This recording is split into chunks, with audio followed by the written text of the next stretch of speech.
Hay una frase que dice que los economistas se pasan el 50% de su tiempo explicando lo que va a suceder y el otro 50% de su tiempo se la pasan explicando por qué no sucedió lo que dijeron que iba a suceder. Bueno, yo tengo suerte, no soy economista, soy un amateur. Después de toda esta hecatombe que hubo con los bancos y el sistema financiero internacional, que quebró un banco, luego quebró el otro y le afectó al tercero, y en fin, ahí se hizo una reacción en cadena. Pero ¿qué fue lo que pasó? ¿Por qué sucedió? Y lo que todavía es más difícil de contestar es ¿qué es lo que va a suceder? ¿Qué fue lo que pasó? ¿Y qué es lo que no va a pasar? Lo que sucedió es que el sistema financiero de Estados Unidos se maneja con el mercado libre. O sea, son operaciones ágiles, fáciles de hacer. En el caso del sistema bancario, aquí existe unas normas estrictas que no le permiten flexibilidad a los bancos para operar. Es decir, se tienen que ajustar a ciertas condiciones, deben tener un fondo de respaldo para los cuentavientes en caso de alguna circunstancia difícil o extraña. Y todo esto se justifica porque durante el sexenio de Luis Echeverría Álvarez, cuando éramos gobernados por políticos que nada más se dedicaban a hablar bonito y a decir muchas cosas que ni siquiera ellos mismos entendían. Y pues luego vino el sexenio de López Portillo, después de descubrir los pozos petroleros de Cantarell en Ciudad del Carmen, Campeche, pues dijo que el problema ahora era administrar la abundancia. Lo que hizo fue crear un cinturón gigante de burócratas, se crearon empleos, pero pues quedan calificados como un gasto. En tanto que los empleos que crea la iniciativa privada pues son que sí tienen un impacto en la economía. Pues eso es lo que hizo López Portillo cuando hubo abundancia. Pues como los precios del petróleo fluctúan en el mercado, pues tenían un buen precio, había un buen ingreso para el país.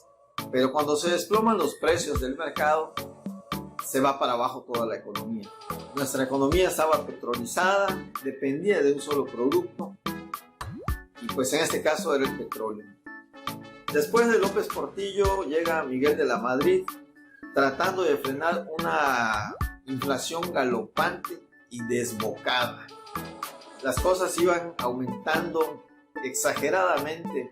Cada día que pasaba las cosas cambiaban de precio. A la semana ya valían más, a los 15 días ya era algo insostenible y así sucesivamente. Era una inflación de 3 dígitos. Tras esas experiencias tan duras que tuvimos los mexicanos en ese entonces, el sistema bancario, que se basa en la regulación que impone la Secretaría de Hacienda y Crédito Público, aquí les voy a enseñar el organigrama, cómo está la Secretaría de Hacienda. Está lo que es el Banco de México por abajo jerárquicamente y otras instituciones de crédito, finanzas, aseguradoras, fianzas, etc. Pues todo lo regula la Secretaría de Hacienda y el Banco de México es un organismo que a partir de esas malas experiencias se convirtió en un organismo autónomo, el cual tiene un gobernador, pero no es el gobernador absoluto, sino existe un consejo de 7 personas que son las que toman las decisiones en conjunto. Se hace un consenso para tomar una decisión de lo que es la política monetaria del país. En sí, la economía del país la maneja el Banco de México. Es el que fija las tasas de interés y con este propósito trata de inhibir el consumo de la sociedad para evitar un alza desbocada de los precios, al regular de esta manera la oferta y la demanda. Cuando suben las tasas de interés, todos se encarecen, entramos en un ciclo inflacionario y el consumidor, al ver que reduce su poder adquisitivo, deja de consumir, se contrae la demanda Y esto propicia con el alza que los productores vean que tienes un buen precio de su mercancía y empiezan a producir, aumenta la oferta y de esa manera se va equilibrando el mercado. Ya es otra manera de ver las cosas. Son los neoliberales. Entraron los técnicos, aquellos que saben cómo se manejan las finanzas, cómo se manejan los números. Tienen organismos muy fuertes basados en las estadísticas, las matemáticas aplicadas a la economía. También el INEGI, por su parte, es otro instituto que se formó posterior a Luis Echeverría y a José López Portillo. Se creó el Instituto de Estadística, Geografía e Informática. Pues ahí su nombre lo dice, se dedica a llevar un seguimiento de las estadísticas tanto de la población como de la producción, de los comercios, las actividades económicas y también de los precios al consumidor. Pues es así como se establecen las normas y leyes que tienen un control sobre las operaciones bancarias.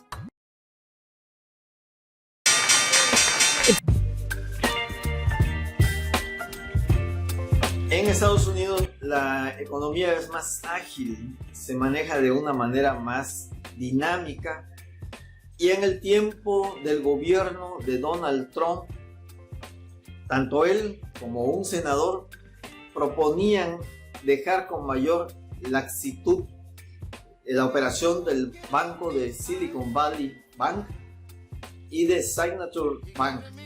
¿En qué consiste en eso? En quitarle algunos candados y permitir que las operaciones sean con mayor fluidez. ¿Cuál es la situación de Silicon Valley Bank? Pues está ubicada dentro del Valle del Silicon, vamos a decirlo en español, que es un área, o es una ciudad que se formó y se instalaron allá empresas de tecnología de punta.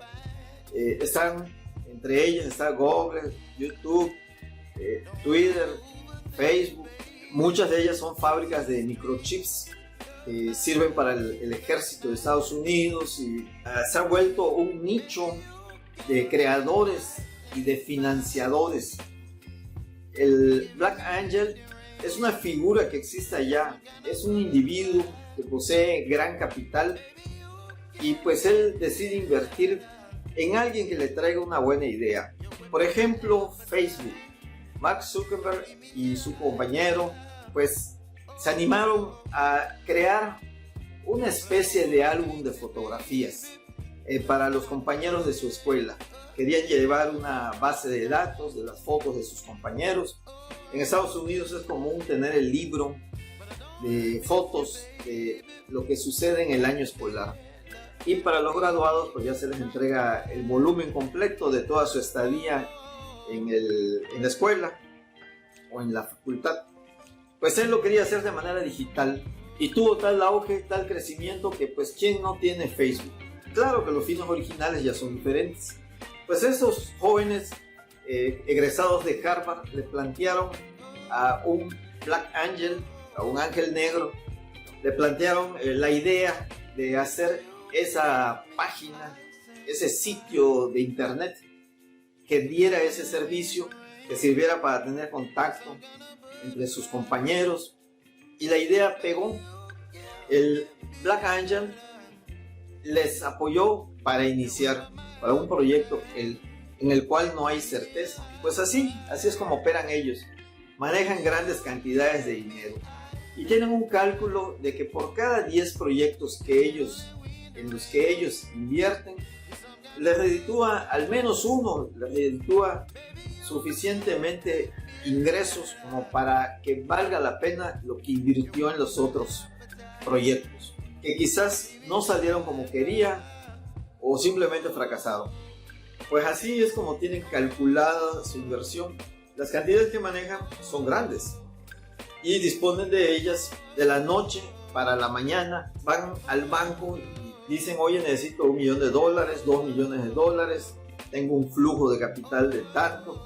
Y pues eso es lo que Donald Trump y un senador, no recuerdo su nombre, fueron lo que hicieron: dejar con mayor flexibilidad ese manejo, esa operación monetaria. con el Silicon Valley Bank. Para el ciudadano común hay dos formas de invertir. Esa inversión que hace usted en el banco de valores, eso no es inversión. Eso en realidad pues simplemente mete su dinero y le pagan una tasa igual o menor, en la mayoría de los casos es menor a la tasa inflacionaria. O sea que usted cuando disponga de su dinero más su capital, lo que va a obtener es nada más una cantidad igual o menor a lo que pudo haber consumido el día 1 al día 30 o al día 365, o sea, después de un plazo de un año. Su dinero ahí nada más se devalúa. Pero bueno, ¿y dónde lo va a tener si lo tiene en su casa? Pues ni siquiera esos intereses le va a producir. Pues así es como empezó a operar el banco. Pues para esas grandes cantidades de $1 millón, $10 millones, lo deposito porque pues no lo voy a tener en mi casa, y a los 3 días o 5 días lo dispongo porque hay una propuesta muy interesante que yo le veo futuro y hay que invertirle. Órale, vamos. Entonces les dejaron esa flexibilidad, les quitaron esos candados. Entonces les decía, las formas de invertir que existen es en acciones, en una empresa, a través de la casa de bolsa o de la bolsa de valores, y otra es en bonos que emite el gobierno. Tienen distintos nombres. Por ejemplo, aquí en México existieron los petrobonos, existieron los certificados de la tesorería. Esa es la manera como el gobierno se financia con el dinero de los ciudadanos. Te pagan unas tasas de interés por encima de la inflación, lo cual lo hace atractivo, pero lo que está comprando uno al estar invirtiendo en esos bonos, está uno comprando deuda del gobierno. Y como marca la ley, en caso dado de alguna situación financiera difícil o escabrosa, el gobierno tiene la obligación de pagar a sus deudores. Por eso le dicen que es una inversión confiable. Los CETES, o en ese caso los petrobonos, o cualquier tipo de bono que exista, porque es una deuda. El gobierno, que es el que la expide, tiene que pagar a quienes son posesionarios de esos bonos. Tienen que pagar peso sobre peso. En el caso de las acciones, que se meten a través de una casa de bolsa y entran en el juego del mercado del dinero en la bolsa de valores, la expectativa de ganar o incrementar el capital que uno invierte pues son altas. Pero la diferencia es que acá, mientras más peligrosa es la inversión, mientras menos probabilidades de tener una certeza de cuánto se va a ganar, porque fluctúa. Así como las acciones se elevan, también bajan.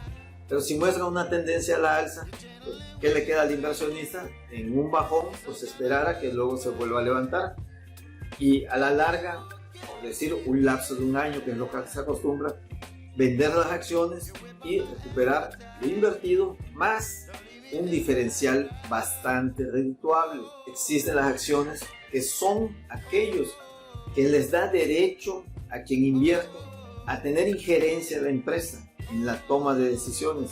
Hay otro tipo de acciones en las que el ciudadano común puede invertir con una menor cantidad o a través de algún fondo de inversión, cantidades pequeñas, pero en conjunto, en grupo, creando un fondo, pues ya pueden adquirir un volumen mínimo de acciones como para participar. Ahí los que invierten no tienen injerencia en la toma de decisiones. Son accionistas, pero no tienen poder de decisión. Pues así está la situación. Las acciones te ofrecen más, pero también puedes, así como puedes ganar, puedes perder. Los bonos te ofrecen más que la tasa bancaria o la tasa de la inflación, y pues conserva tu dinero y te da algo de ganancia adicional, pero es seguro. Y si lo inviertes a largo plazo, el que te expide el bono, que como les dije es el gobierno, te dice, bueno, si me vas a comprar el bono y no lo vas a tocar en 30 días, ni en 60, ni en 90, lo vas a dejar a plazo de un año o más, te ofrece una tasa más alta. El gobierno o el que la expide siempre especulando que la economía va en crecimiento. que su situación va mejorando y puede tener solvencia para pagar esa cantidad más los intereses que se comprometió a pagar. Sucede lo siguiente: antes del COVID, el banco de Silicon Valley pues le pareció una inversión segura, así que adquirió bonos a largo plazo, una buena tasa de interés. Pero sucede que viene el COVID y después del COVID viene la guerra de Ucrania y se desata la inflación de manera estrepitosa y empieza a crecer, de tal manera que las tasas de interés que se habían comprometido por la compra de esos bonos quedó muy por abajo de la tasa bajo ese esquema inflacionario. La tasa que ofrecían los bonos pues ya era mucho más alta y lo que ellos tenían invertido a largo plazo pues simplemente se pulverizó, o sea, ya no valía prácticamente nada y no podían disponer del dinero porque pues es un compromiso a largo plazo. Entonces esa tasa que comprometieron pues fue una tasa muy baja en la que ellos salieron perdiendo. Bueno, pues el mercado es sensible. Los que son sensibles son aquellos inversionistas que en un momento dado pues dicen, pues ese dinero que tengo yo ahí invertido, mis 5 millones, 10 millones de dólares, me sale una oportunidad de negocios y quiero disponer de ello. O tengo temor porque veo que la inflación se va incrementando día a día y creo que el banco no me va a pagar los intereses mínimos necesarios como para mantenerse mi capital íntegro. Se va a empezar a depreciar. Entonces lo quiero retirar y mejor lo invierto en alguna otra oportunidad. Eso se conoce en economía como costo de oportunidad. O sea que si tu dinero lo tienes invertido en un lugar, ya sea un negocio, el banco o en algún lado, y existe la oportunidad de invertirlo en otro lado que te reditúa más, pues se está generando un costo de oportunidad. También se le conoce como precio sombra. O sea, ahí hay un precio que es agradable para tu bolsillo, para tus finanzas, pero como no lo puedes utilizar, pues te quedas en la sombra y no te toca. Es un precio sombra, es un costo de oportunidad, una oportunidad que pierdes, que si ese dinero lo tuvieras no en esa empresa, no en ese banco, y lo tuvieras en ese otro proyecto, pues simplemente te produciría mejores ganancias, mayores intereses. Pues eso es lo que se llama costo de oportunidad o precio sombra. Entonces los inversionistas de Silicon Valley Bank pues querían disponer de su dinero, pero el banco pues era insolvente. Pues le estaba contando del caso de Facebook, de Mark Zuckerberg y su amigo, su socio, que llegaron con esa idea, se la plantearon a un inversionista y les pareció muy buena idea. Son inversiones de muy alta plusvalía. ¿Qué fue lo que sucedió? Le entró, le puso la lana y despegó Facebook. En un año se multiplicaron en un 3000%. ¿Qué negocio te deja 3000%? Otro Facebook. Pues así nada más. ¿Y qué sucede con Facebook? Ahí vamos a utilizar otro término. Facebook tiene una economía de escala. Ya les había hecho mención en un video anterior de la economía de escala. ¿Qué significa esto? Que los costos de operación de Facebook, de lo que implica Facebook, tanto el que la dirige como el personal, los técnicos y todo lo que es la empresa, pues son unos costos fijos. Y lo mismo te cuesta atender a un usuario que atender a 1 millón. Son los mismos costos. O sea que eso es una economía de escala, que lo que tú hagas te va a redituar cierta ganancia y al irla aplicando, al ir pasando el tiempo y creciendo, va a ir escalando y tus costos se van a mantener fijos. O sea, por eso se explica que tuvo un 3000% de utilidad. Pues así es la economía de escala. Entonces, ¿qué pasa?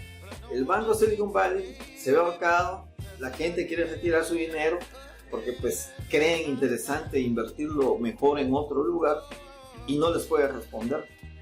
El gobierno federal, el Banco Central o el FED como lo conocen en Estados Unidos, pues les dijo que sí, ellos iban a apoyar al banco, iban a responder para que se pudiera cubrir todo ese adeudo a los cuentavientes, pero con la condición de que no iban a poder disponer del 100% de lo que habían depositado, sino solamente una ganancia, solamente una cantidad limitada. Y de eso, a perderlo todo, pues se tuvieron que conformar. Y aquellos que son accionistas, aquellos que habían invertido, no solamente ellos, sino también aquellos que habían invertido un gran capital, tuvieron que perder no solamente sus intereses, sino también su capital. Se calcula que dejaron mal a muchos cuentavientes, perdieron su dinero. Ya la federación ya no se hizo responsable. Esa es la situación que vivió Silicon Valley Bank. En el caso de Signature, pues como les explicaba, en el gobierno de Trump hubo un senador que es el que estaba abogando por darle flexibilidad, quitar esos candados que tenían los bancos. Y así como apoyaron a Silicon Valley Bank, apoyaron a Signature Bank. De tal manera que después de que el senador concluyó su gestión como senador, pues tuvo trabajo como consejero en ese banco. O sea, una especie de agradecimiento. Bueno, ya que nos echaste la mano quitándonos los candados, pues ahora pues aquí tienes chamba. Así fue.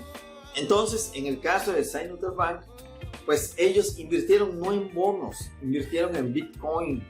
El Bitcoin es una moneda virtual, es una moneda digital, si le quiere llamar así también. Es una moneda que no existe, ni físicamente. Solamente está en un mercado virtual en el que la gente compra y vende y se rige por la oferta y la demanda. Y la oferta y la demanda fluctúan, como le digo, de un día para otro o de una hora para otra en la mañana y al mediodía hay una diferencia. La cuestión es que muchos bitcoins que estaban cotizados en $300 habían alcanzado un precio de $1,700. Y pues, ¿qué pasa? Que la gente ve, bueno, pues ya mi inversión, compré un Bitcoin o compré 10,000 en $300 cada uno y ahora ya se duplicó, triplicó, quintuplicó, casi 6 veces se multiplicó lo que era su inversión original. Pues dicen, bueno, ya tiene un buen precio, pues yo quiero disponer, y empiezan a vender. Al aumentar la oferta, pues los precios bajan. Pues yo te vendo lo que tengo a 1,700 cada uno, órale, yo te compro. Y de pronto viene otro, yo también quiero y yo también te vendo. Y empieza a superar la oferta a lo que es la demanda, pues lógicamente los precios bajan. Y pues dice uno, yo te lo vendo a 1,700, no, ya compré. Bueno, a 1,500, bueno, ok, sacrifico, aquí tengo algo, te lo compro. Entonces empieza a ir a la baja y eso fue lo que pasó. Se fue a la baja, se cayó el mercado, se desplomó y pues lo que era 1,700, multiplíquenlo ustedes por la cantidad que quieran, por $1,000, $1,000,000, $10 millones, pues todo eso, la diferencia, pues es lo que se perdió. Ya no pudo responder, así que se vino para abajo. Bueno, pues empieza el nerviosismo del mercado o el nerviosismo bancario y empieza el contagio. Entonces, en Europa los bancos dicen, pues esto se nos puede contagiar. Pues no es exactamente que se contagie un virus o una bacteria, sino más bien se contagia el nerviosismo del mercado. Y en el caso del nerviosismo del mercado, son aquellos inversionistas que empiezan a ver que el dinero que tienen invertido, pues se empieza a desplomarse, se empieza a devaluar. Si alguien tenía invertido algo en Estados Unidos, en alguno de esos dos bancos, logró retirar o algo, o no logró, y tiene algo en Suiza, tiene algo en Alemania, algo en Francia o en algún otro banco de otro país en Europa, pues también le entran los nervios y dice, yo quiero disponer de mis $50 millones que tengo ahí y los quiero ya. Entonces, pues eso empieza a hacer que mi nerviosismo contagie a los demás inversionistas, a alguien que está cerca o algún amigo, y ¿sabes qué? Sácalo, que esto ya suena mal. Y se empiezan a retirar los miles, millones de dólares y el banco se empieza a quedar sin liquidez. ya no puede cubrir ese adeudo que tiene con sus cuentavientes y se estrangula. Y sucede que el secretario de Economía que representa o representaba al Emirato Árabe, pues le dice del Credit Suisse Bank, le dice que pues ya no deseo más acciones, ya no deseo comprar más y por el momento no me interesa lo que estás haciendo. Y hasta ahí, ya no voy a invertir ni $1 más. Entonces el Credit Suisse Bank pues dice, bueno, pues si ya no me va a traer dólares, ya no me va a seguir invirtiendo, pues ahora, ¿cómo respondo a mis cuentavientes? Los cuentavientes, al enterarse de la declaración del principal accionista de ese banco, pues les entra el pánico viendo lo que estaba sucediendo en Estados Unidos. Entonces dicen, wow, pues ahora sí, el mercado se puso nervioso si lo interpretamos así, y empezaron a retirar. Le vuelve a pasar lo mismo que le pasó a los otros dos bancos. Se queda sin poder cubrir los adeudos con sus cuentavientes y se declara en quiebra. Y el banco, que es uno de sus principales competidores, le dice, oye, pues yo te compro tu banco y aquí tengo capital suficiente. El otro lo superaba por tener grandes inversiones. No les pudo responder a sus cuentavientes y el otro dijo, yo sí soy solvente y yo puedo responder, yo te compro. Y así es como lo absorbió y se sostuvo ahí el sistema bancario. Tras esa experiencia en Alemania, que está próximo, pues también escuchan, se enteran por los medios de comunicación del problema que hay en Estados Unidos, del problema que hay en Suiza, y el Deutsche Bank de Alemania pues dice, no, pues aquí ¿qué hago? Ya la gente también está viniendo, entró en pánico y quiere su capital, quiere su inversión, quiere su dinero. ¿Y qué hago? Y se va quedando sin líquido y vuelve a pasar lo mismo. El Banco de Francia también y España, pues enseguida pues dicen, bueno, pues aquí la verdad pues ya se están contagiando los bancos. Entrevistan a los funcionarios bancarios de España y dicen, no, aquí no pasa nada, aquí no hay nada de qué preocuparse. Entrevistan a los involucrados en la economía del gobierno de España y dicen, no, pues aquí no, de plano es otra situación.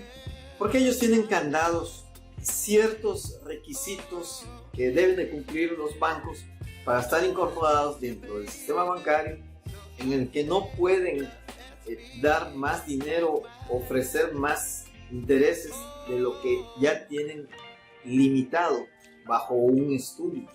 Hay una cantidad de dinero que tienen en efectivo, otra cantidad que tienen en documentos, y esas proporciones y esas cantidades, otros lo tienen en divisas y en oro, pues tienen manera de responder. Por lo tanto, el sistema bancario de España le dice, no, ya más, ya no puedes. Si te pasas, puedes tener una sanción porque ya estás especulando, te estás exponiendo a ofrecer algo que no tienes para cubrir. El caso parecido es aquí en México. Pues como les había dicho, después de Luis Echeverría Álvarez, con un pésimo gobierno, cuando nos gobernaban los políticos, y luego después viene José López Portillo con la misma tónica de hablar muy bonito y vamos a hacer y vamos a lograr, pero de economía no sabía ni papa. Pues simplemente nos llevaron a una situación económica desesperante. Mucha gente se suicidó porque la deuda que tenía en dólares en cierta cantidad, al depreciarse el peso ante el dólar, pues esa deuda que tenía se duplicó, triplicó, cuatriplicó. La gente no encontró salida y pues en ese entonces la ley decía que si te suicidabas, si morías por cualquier caso, pues no dejabas deuda a tu familia, o sea, dejabas el patrimonio intacto. Mucha gente tomó esa decisión.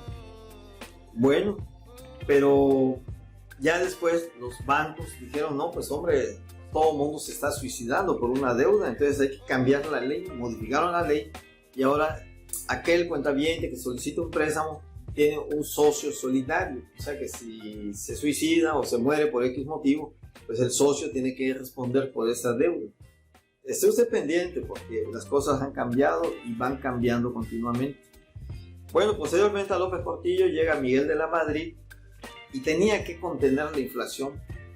¿Cómo le hizo? Pues a través de unos pactos, aprovechando el corporativismo y las secuelas del presidencialismo que existía en ese entonces, del partido único en el poder, que era el PRI. Lo aprovecha para el bien y se pone de acuerdo con todos los sectores, tanto obrero, patronos, industria, comercio, todos en ir frenando la inflación. Y pues hay un pacto, se crea un pacto en el cual todos los factores de la economía intervienen en frenar, en ya no pedir aumentos, en no aumentar, y se empieza a frenar la inflación. Fue un hecho histórico en lo que es la historia política y en la historia económica de México. Cuando los neoliberales empiezan a tener un control de lo que es el gobierno y la economía, el gobierno, el político se deslinda de lo económico, se crea lo que es el Banco de México como una entidad autónoma e independiente en la toma de decisiones.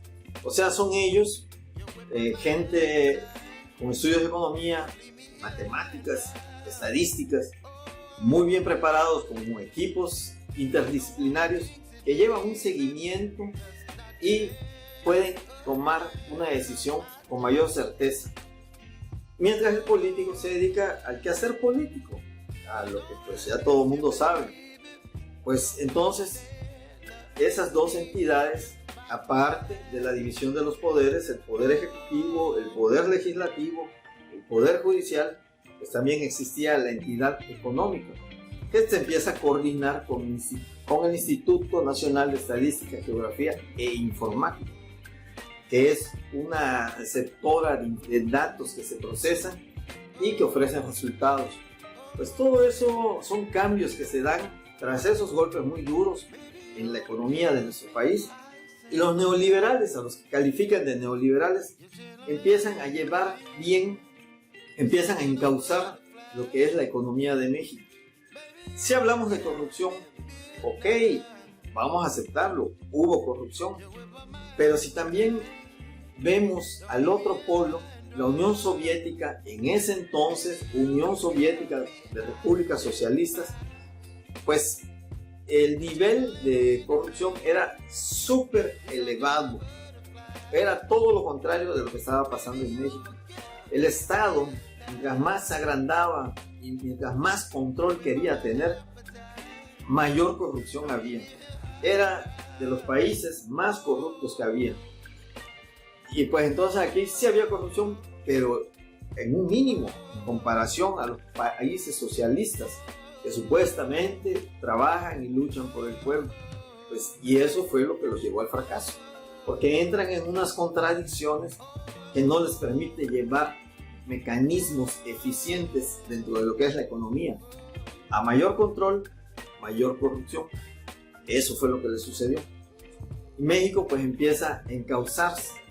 Lo que pasa es que nunca se dijo estamos bien. Empezó a encauzarse, se logró tener un control de la inflación, nuevamente se firma otro pacto, se continúa, se estabiliza la economía y luego un tercer pacto. Y ya hasta ahí quedó. La inflación es un mal necesario. No puede existir una economía sin inflación. Claro, cuando la inflación se desborda, pues ya se pierde el control. Así que siempre hemos vivido con inflación. Y la corrupción pues se da, pero pues es marginal. Sí se oyen grandes cantidades, pero si usted las compara con las cantidades actuales de Segalmex, todos se vuelven niños chiquitos al lado de la corrupción y el desvío de recursos que hay aquí actualmente con este gobierno. Y aparte, no hay medicamentos, no hay y no hay. Así estamos. La gente pues quiere creer, porque es parte del ser humano tener fe. Como ya hemos sido bombardeados que la iglesia no es lo que debería de ser, los que se han alejado de la iglesia tienen esa necesidad psicológica de creer en algo, creer en alguien. Algunos creen en un futbolista, o en algún otro deportista, en algún artista, en algún cantante o en algún político. Entonces esa necesidad de creer la han canalizado en un presidente que no tiene la capacidad ni la voluntad de hacer las cosas bien. Pues bueno, pues así es como estamos, así es lo que pasó con los bancos y lo que debe ser principal preocupación para nosotros, que es similar a lo que está pasando en Europa también. En Francia tienen un 8% de inflación, nosotros tenemos un poquito más, un poquito menos, porque va variando. España igual anda con el 7, 8, y esa es la tasa de inflación que tenemos. Sin embargo, en México estamos tranquilos, no nos hemos dado cuenta, pero el freak, los que están sufriendo mucho son los de Francia, porque ellos están viendo un alza desproporcionada como nunca la habían tenido, y están haciendo paros y plantones y manifestaciones, y han llegado a un nivel demasiado peligroso en el que las empresas están exhibiendo en la puerta de sus negocios cuánto le cuesta el producto, cuánto pagan por el transporte y cuánto es lo que tienen ellos de ganancia, para que el ciudadano se dé cuenta que no están abusando de él. Eso es muy peligroso en economía, no solo por el entorno delictivo que pues, cada país vive de alguna manera, sino simplemente son los datos más reservados que tiene un empresario. Cuánto me cuestan y a cómo lo vendo. Cada quien va buscando la manera de obtener el máximo beneficio. Es una ley de economía. Las leyes de economía no son por decreto. Las leyes se dan por observación de lo que sucede entre los mercados, y de ahí uno puede determinar una ley, como la oferta y la demanda. No hay alguien que diga, bueno, es que tiene que ser así. Eso ya lo vivimos, ya lo sufrimos, cuando había el control de precios, que decían, bueno, la leche va a costar tanto y el huevo tanto. ¿Qué decía el productor? Bueno, pues no produzco, no me conviene, según mis costos y mi margen de ganancia, pues no me conviene. Viene la escasez y ¿qué hace uno? Pues aunque tengas dinero ya no hay el producto. O sea, mejor hay que dejarlo fluir, sí hay que observarlo, hay que estar pendiente, que tenga las normas de calidad y dejar que fluya la economía. En fin, esa es la oferta y la demanda. Lo mismo sucedió con las divisas. Cuando hubo un control de lo que son las divisas, pues sí, surge el mercado negro y empieza el tráfico de dólares, como si fuera un producto, como lo que era un producto prohibido. El productor, los que son productores lo saben. El ciudadano quizás lo extrañe porque decía, no, pues es que antes había una canasta básica y yo podía comprar pero no tenía dinero. Estaban los precios bajos, pero ni había dinero ni había producto. O una de las dos cosas, o las dos cosas. Pues eso es lo que sucede y eso es lo que debemos de tener pendiente. La inflación es la que nos está golpeando. En España le han dicho, pues como son vecinos Francia y España, le han dicho por qué no toma medidas similares, por qué los comerciantes y los transportistas y todos empiezan a exhibir. El transportista, tantos litros de gasolina, de combustible estoy utilizando, tanto de llantas, tanto de depreciación del vehículo, tanto de sueldo de chofer y trabajadores, suben y bajan la mercancía, y el margen de utilidad es este, para que el ciudadano vea que sí están haciendo una operación honesta y no están abusando de él. Eso es muy peligroso, tanto con los transportistas, con los comerciantes, con los industriales. Cada una de esas actividades tiene un margen de ganancia y cada quien invierte de acuerdo a sus intereses o sus capacidades. No estamos bajo una economía planificada, sino estamos en una economía de mercado. Eso es lo que les puedo comentar. Más adelante les puedo explicar lo que es la economía de mercado y la economía planificada, para los que son de izquierda, que dicen que son de izquierda pero no tienen ni idea de lo que significa esto. Pues bueno, es el comentario del día. Nos vemos la próxima. Le agradezco mucho que se suscriba, active la campanita y si considera que este comentario es útil, que lo comparta con sus mejores amigos, o con los que ustedes gusten. Gracias. Hasta la próxima. You're chilling in the rain. You're some kind of butterfly.